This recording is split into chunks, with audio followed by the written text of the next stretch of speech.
provincial heritage plaque tells us that in 1848, Daniel Massey purchased this property at Beaver and King Street in Newcastle, Ontario, and started an implement manufacturing business. He began by making plows, wheelbarrows, cultivators, and hay rakes. Eventually, he secured patents for mowers, threshers, reapers, and binders. By the 1860s, this was the largest agricultural implement manufacturer in Canada, employing over 100 men. In 1864, the factory was destroyed by fire. However, the Masseys were able to rebuild it almost immediately. By 1879, business was booming, and the company had over 500 orders for their famous Massey binder. Unfortunately, for the 150 employees who all lived here in the village, they closed the factory and built a much larger plant in Toronto. In Toronto, they had access to a much larger workforce, railroad lines running right into the factory, and gas lighting, which enabled them to work much longer hours. Soon, the Masseys joined with Harris to form Massey Harris, which later became Massey Ferguson. The old Massey factory saw very little use until 1916, when a cabinet maker named James Anderson Smith purchased the building. Here, he began making ammunition boxes for the war effort. When the war ended in 1918, he began manufacturing wooden silverware and jewelry cases. The company was called the J. Anderson Smith Company, which was later shortened to JASCO. By 1939, business had improved dramatically, and they added a large new addition to the south end of the former Massey factory. In 1947, the business had over 100 employees. Amos Langley came to Newcastle from the Gaspé Peninsula in 1948. He immediately began working at the JASCO factory and continued there until it closed. In 1989, Amos took his movie camera and filmed the inside of the factory. His wife, Doreen McNevin, also filmed some of the activities in the plant at the same time. I came up here from the Gaspé, Quebec. Didn't know where I was going, but I was heading west. I came to this little town in Newcastle where the bus stopped and let some people out, and the bus driver looked at me and he says, "You're getting off too. That's as far as your ticket will take you." I went to the box factory and I got a job. Well, I guess I must have looked kind of funny, so they thought I was an elevator, and they gave me this job carrying these boxes upstairs, some wooden boxes that they made. Carry them up 2 floors. Well, we got the rough wood to start with, rough lumber. We unloaded the lumber off the train, put her in the trucks, bring her in the factory. Just rough stuff. Now they'd put it all through the mill in the factory, cut it all up in little pieces, what they call the back shop, where the wood was cut up, measured, glued, then it would go into another part of the building where it was sanded and glued into box shapes. Now the boxes would be put through different shapers, made different kinds of boxes, and I was mostly in the sanding and shaping. So I did that for some years, and several times I've seen this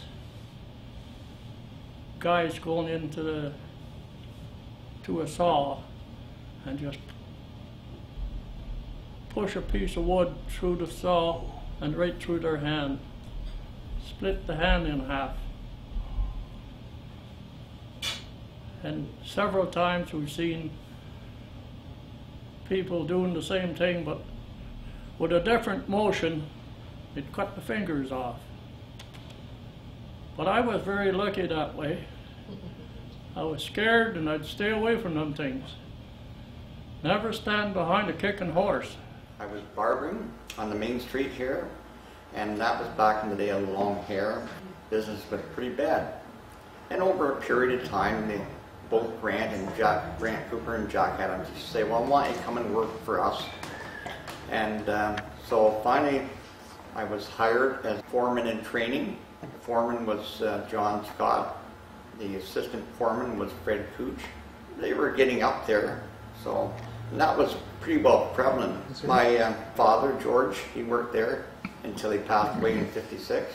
I'm not sure. He was there most of his working life. There was a few breaks, and Mr. Smith had an anger issue, and every so often people would get angry and quit. And so my father was one of them, and he worked in different places, but he always went back to there. At the time, I figured I was working for $3.50 when I was barbering, so I thought this is this was okay. I was training to be a foreman down the road. Didn't know where that was going to be, if it did in fact happen. So I would be cutting cardboard on the guillotine. It was a big machine, and you brought down the handle. So cutting things to size and getting things all ready to take to the assemblers. I could never say anything bad about in there. Was it dangerous at times? Sure. We didn't know any better. We had a couple of machines that were very dangerous to work on. After we were punching out slots for the silverware, that machine was very dangerous, but it was just a great time.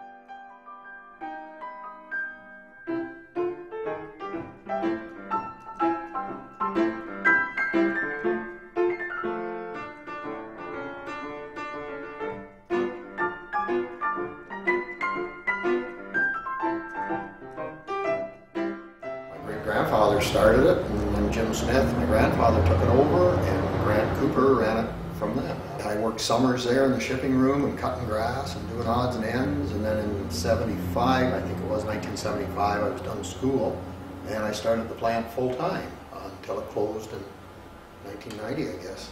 And yeah, I was in the maintenance department, I was in the wood room, I was in the finishing room. Yeah, I worked a bit in the lining room, and I ended up as purchasing manager in the office. There was a lot of headache. To have 100 or 120 employees was more than I wanted to take on at 36 or 37 years old. And we're in General Motors territory, and there was the Darlington nuclear plant, there was the Chrysler trim plant, there was Goodyear, and everyone was making big bucks and weight and benefits. And our fellows we weren't able to pay that. Towards the end, the last 2 or 3 years, we had a 20% turnover rate. It just killed us. The plant was old.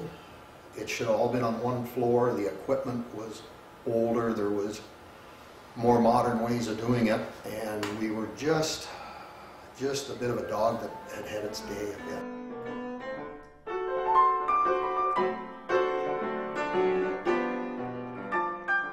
Today, 165 years later, the factory and the property are still well utilized. The village of Newcastle's largest employer is still on the property.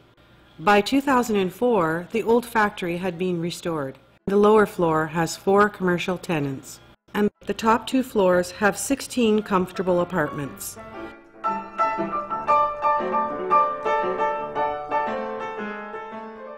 It was a half a block away from the liquor store. It was so handy to the dentist and the doctor, wasn't it? We moved everything here, the dentist, the doctor, the eye doctor. So it's just a matter of half a block from everyone. So it's just so convenient. Now they've got the bus depot across the way. We can get on there, and for $21.50 go all the way to the Union Station and back again, because we're seniors. And then they built the library over here. So what else do you need? Eh? It was terrific, absolutely terrific. Well, worked out fine. The heritage plaque in front of this building tells us in a brief paragraph the importance of this building and this property. We often say, if these walls could only talk, what wonderful stories they would tell. But through the use of these movies, we are able to tell some of those stories. The stories of hard-working men and women in the village of Newcastle. This movie is dedicated to them.